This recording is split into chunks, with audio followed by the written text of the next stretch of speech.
হইলো কালকে আমার বান্ধবী মাছটা বাজ গেছে।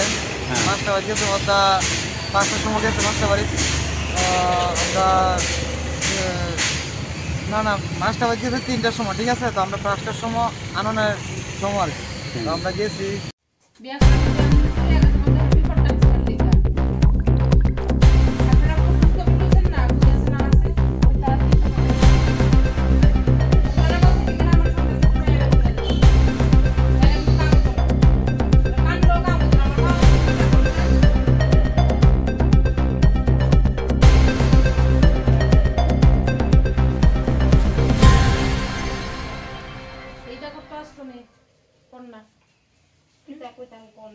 হইলো কালকে আমার বান্ধবী মাছটা বাজ গেছে।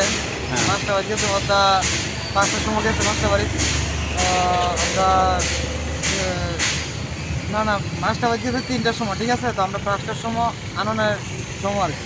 তো আমরা গেছি গিয়া ফিরা দি আননের সময় ওটা গেছি গেছি ওটা দি মাছটা বাড়িতে নাই, গেছে না বলে মাছটা বাড়িতে।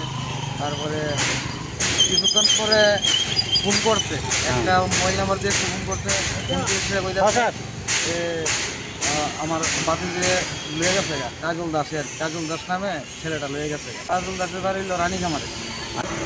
বর্তমানে মাসির বাড়ি থাকে, রাবার গাছ টাছ কাজে ট্যাবলেটের বাড়ি থাকে। আচ্ছা আচ্ছা কাজল দাসের বাবার নাম হইলো সুগেন দাস। আচ্ছা তারপর আমরা কি করছি, অনেক খুঁজাখুঁজির পরে আমি বলি থানাতে আইলাম রাত্রেবেলা। তারপরে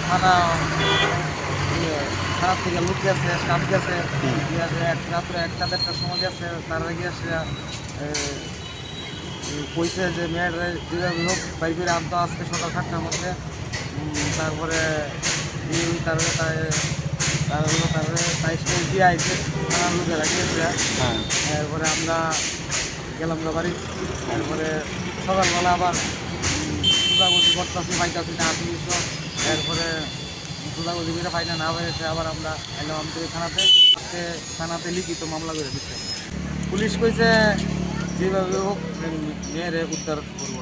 আমরা যেতেছি আমরা মেয়ে যাতে মানে সুন্দর মতো বাড়ি যেতে পারি, পড়াশোনার চেষ্টা করতেছি।